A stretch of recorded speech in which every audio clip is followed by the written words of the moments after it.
saya harus melakukan sesuatu. Karena waktu itu anak saya masih kecil. Dan saya tidak mau meninggal dalam penderitaan seperti yang dialami oleh papa saya. Sedikit kesaksian atas apa yang saya alami di masa yang lalu. Dan ini sudah terjadi kurang lebih 20 tahun yang lalu dan terjadi belum lama setelah saya menikah. Dan saya mulai merasakan kepala suka pusing dari waktu ke waktu. Dan kemudian saya mengambil satu inisiatif untuk cek darah lengkap, termasuk triglycerid, termasuk kolesterol dan sebagainya. Dan hasilnya bikin saya kaget karena angka triglycerid saya sangat tinggi. Dan kita tahu bahwa harusnya triglycerid itu adalah 150 mg per desiliter, harus di bawahnya. Dan kalau 150 sampai 200 itu sudah dianggap sebagai cukup tinggi. Angka 200 sampai 500 dianggap tinggi, dan di atas 500 itu dianggap sangat tinggi dan harus diturunkan dengan obat. Nah, yang tertera di dalam report dari hasil cek lab saya adalah 800 mg per desiliter. Dan itu ada triglycerid yang sangat tinggi. Dan itu tentu sangat mengkhawatirkan saya. Lalu kemudian saya cek ke dokter internis dan ingin tahu apa penyebabnya. Dan dokter hanya mengatakan, ya sudah, kalau tinggi ya minum obat untuk turunkan triglyceridnya. Dan saya ingat saya waktu itu minum beberapa minggu dan triglyceridnya sempat turun sampai di angka 400. Tapi ketika saya berhentikan obat itu, maka triglyceridnya naik lagi.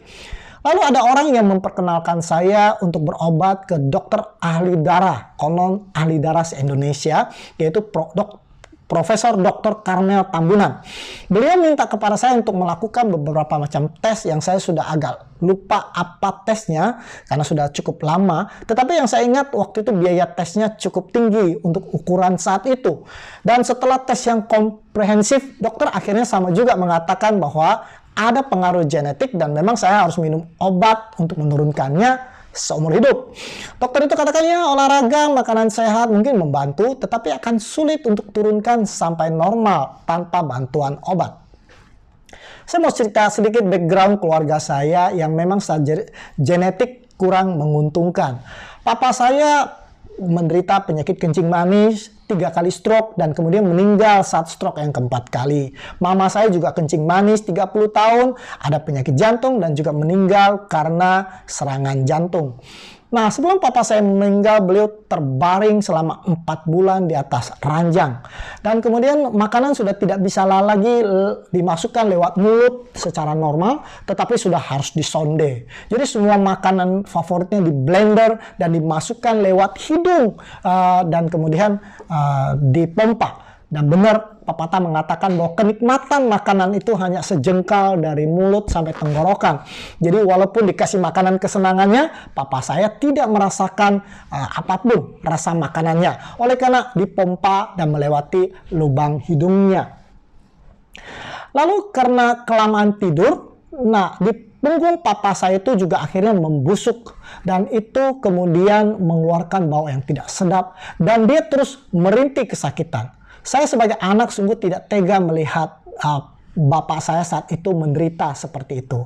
Dan saat itu saya membuat sebuah tekad, satu komitmen bahwa saya tidak mau anak saya melihat saya menderita seperti itu di akhir hidup saya. Harus menderita dengan penderitaan yang begitu hebat. Nah, celakanya ilmu genetika yang berkembang pesat mendapati bahwa orang tua yang melanggar ilmu kesehatan, melanggar prinsip-prinsip kesehatan, ternyata dampaknya bukan hanya kepada dirinya, tetapi juga kepada anak-anaknya. Seorang ibu yang merokok, yang minum minuman keras, itu akan berpengaruh kepada janin yang dikandungnya. Bahkan ilmu pengetahuan modern mengatakan itu sampai kepada, bukan hanya kepada anaknya, tetapi juga sampai kepada cucunya. Dan sebaliknya seseorang yang menjaga tubuhnya dengan baik, maka bukan hanya dia yang menikmati kesehatan, tetapi juga anaknya dan cucunya. Itu sebabnya dokter saat memeriksa penyakit seseorang kadang bertanya juga data penyakit dari keluarganya, apakah menderita penyakit yang sama, untuk melihat apakah itu mempunyai kecenderungan atau genetika.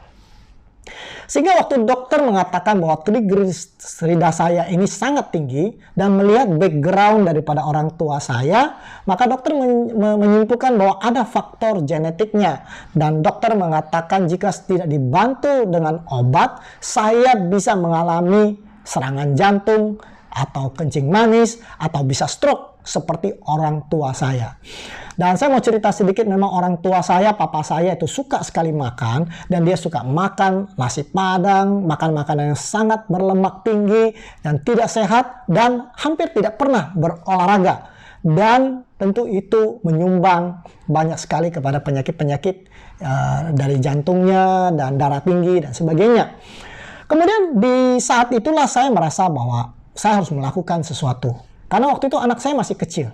Dan saya tidak mau meninggal dalam penderitaan seperti yang dialami oleh papa saya. Dan saya juga enggan untuk mengkonsumsi obat seumur hidup. Lalu saya membaca sebuah kutipan yang merubah hidup saya. Dikatakan, genetics loads the gun, lifestyle pulls the triggers. Bahwa genetik itu seperti sebuah pistol yang telah terisi oleh peluru, tetapi gaya hiduplah yang menarik pelatuknya, dan pistol yang berisi peluru yang berbahaya itu akan meledak. Jadi kalaupun pistol yang berisi peluru itu mungkin berbahaya, tapi kalau kita tidak menarik pelatuknya, maka pistol itu tidaklah akan meledak. Nah, gaya hidup kita ini apa yang kita makan, cara kita mengelola makanan kita, apakah kita berolahraga atau tidak, apakah kita selalu stres, atau kemudian apakah kita mudah sakit hati kepada orang lain, ataukah kita suka mengampuni orang lain, apakah kita cukup tidur, semua itu menyumbang atau menentukan apakah pistol yang telah terisi peluru, yaitu genetik kita, akan meledak atau tidak. Apakah gen atau program yang bermasalah itu akan diaktifkan atau tidak. Jadi meskipun seseorang atau diwarisi oleh orang tuanya satu genetik yang tidak baik, tetapi kalau orang itu memiliki gaya hidup yang baik, maka orang itu akan lebih aman. Nah, celakanya orang tua kita itu bukan saja mewariskan genetik yang tidak baik kepada anak-anaknya, tetapi orang tua itu juga mewariskan gaya hidup yang salah. Saya yakin kita semua akan makan makanan yang disukai oleh orang tua kita, bukan? Nah, kalau orang tua kita suka daging, kemungkinan besar kita juga adalah pemakan daging. Nah, kalau orang tua kita misalnya tipe yang tidak suka berolahraga, maka umumnya anaknya juga kan tidak diajak berolahraga, dan anaknya juga end up tidak suka dengan olahraga. Apalagi kalau orang tuanya suka nonton TV, kemungkinan besar anak-anaknya juga suka menonton TV. Bayangkan kalau sudah genetik yang diwariskannya tidak baik, dan gaya hidup yang diwariskannya juga tidak baik, maka lengkaplah sudah penderitaan daripada anak-anaknya. Pistolnya sudah di-load dengan peluru, dan pelatuknya sudah siap ditarik, dan penyakit itu akan muncul cepat atau lambat. Itulah yang terjadi pada diri saya. Dan saya percaya banyak orang. Kita semua pasti mewarisi gaya hidup cita rasa dari orang tua kita. Mama dan papa saya kebetulan tipe yang tidak suka makan sayur. Kami hampir tidak pernah ada sajian sayur di atas meja makan. Sehari-hari makanan kita adalah seafood, daging ayam, daging ikan, daging babi, sayur paling bayam sedikit sebagai penghias, pelengkap, dan kadang-kadang tidak untuk dimakan. Setelah menikah, saya tetap tidak bisa makan sayur. Istri saya orang Sukabumi, orang Sunda, semua daun dilahap oleh dia. Dan sementara bagi saya sayur itu bukanlah makanan. Tekstur sayur itu bagi saya rasanya seperti kertas, sulit untuk ketelan. Apalagi lalat, salad itu tidak pernah masuk dalam kamus perbendaharaan makanan dalam hidup saya. Dan kalau saya makan mie yang ada togenya, saya harus kemudian pisahkan togenya satu persatu, saya keluarkan dari mangkok, baru kemudian saya bisa menikmati mie itu secara maksimal. Nah, sekarang dengan vonis dokter, pilihan hanya ada dua. Apakah saya akan minum obat seumur hidup dengan segala efek samping daripada obat itu, atau jalan yang keluar, saya harus merubah gaya hidup saya. Nah, banyak orang umumnya akan pilih yang pertama. Minum obat itu mudah. Kemudian kita bisa meneruskan gaya hidup kita makan apa yang kita suka, tidak perlu berolahraga. Tapi entah kenapa waktu itu saya sangat terbeban oleh karena saya melihat anak saya masih kecil. Saya memilih yang kedua. Saya ingin sembuh dan bukan hanya dikendalikan oleh obat farmasi. Lalu saat itu saya memilih satu program perubahan gaya hidup yang cukup ekstrim, yaitu program yang dinamakan Detox 21 hari. Jadi selama 21 hari ini saya hanya boleh makan makanan yang alami, sayur, buah, biji-bijian, polong-polongan, kacang-kacangan dalam kondisi yang alami dan tidak diproses. Dan dalam program itu sama sekali tidak boleh makan gorengan, gula, garam, cabai yang pedas-pedas dan semua rempah-rempah ditinggalkan selama 21 hari itu. Saya ingat waktu itu 1 piring brokoli kukus dengan wortel kukus, itu sayuran yang tidak pernah saya anggap makanan, sekarang tersedia di depan meja makan. Saudara bisa bayangkan bau sangu dari brokoli yang masih sedikit mentah, dan saya berusaha untuk menggigit dan mengunyah dan menelannya dengan air mata yang menetes perlahan-lahan, udah seperti drama Korea. Intinya ini adalah puncak penderitaan saya. Saya berusaha untuk mengerjakan yang lain dan kemudian istri saya menyuapi saya. 1 piring kecil sayuran kukus itu saya habiskan dalam waktu 2 jam. Orang lain akan berhenti sampai di sana. Tetapi saya ingat akan penderitaan dari papa saya membuat saya terus bertahan. 1 minggu pertama berlalu, saya harus berusaha keras untuk mengunyah dan menelan sayuran yang setengah mentah itu. Setiap hari saya melakukan itu. Namun masuk kepada minggu yang kedua, saya sudah tidak terlalu menderita. Ya memang saya masih belum sanggup menikmati nikmatnya yang orang bilang enak makanan-makanan sayur. Bagi saya saat itu seperti isi bensin saja. Saya makan itu seperti makan obat untuk menurunkan triglycerid saya. Nah ini yang sangat menarik.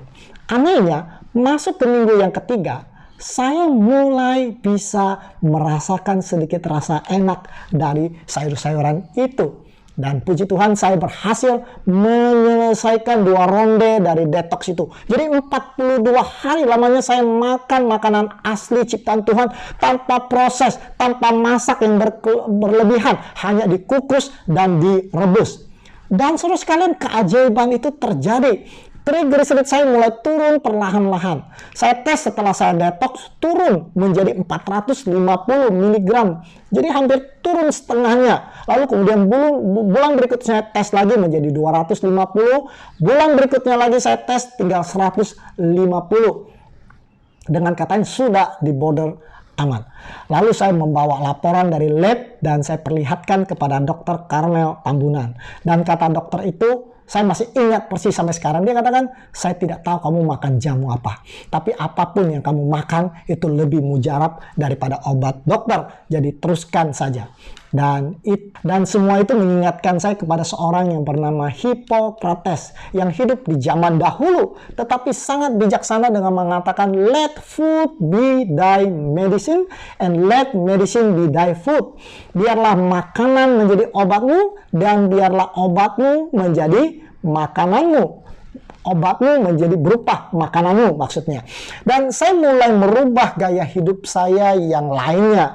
Seperti lebih banyak bergerak, lebih banyak jalan kaki, melatih otot dengan beban, stretching. Dan di usia 57 tahun bersama dengan istri, kami baru saja mendaki Gunung Gede 7 jam. Mendaki sampai ke puncak merayakan ulang tahun pernikahan kami yang ke-25. Tentu ini sesuatu yang saya bahkan tidak bisa lakukan 10 tahun yang lalu. Dan saya bisa lakukan sekarang oleh karena training-training yang saya lakukan. Jadi satu hal yang penting adalah bagi kita untuk menjaga pikiran kita selalu positif. Jauhkanlah amarah kita, iri dengan keberhasilan orang lain, gampang tersinggung, sulit memaafkan. Lalu selalu gembira, selalu bersuka cita, usahakan selalu tertawa dan tersenyum. Dan saya tahu itu tentu tidak mudah, perlu waktu untuk menguasai itu semuanya.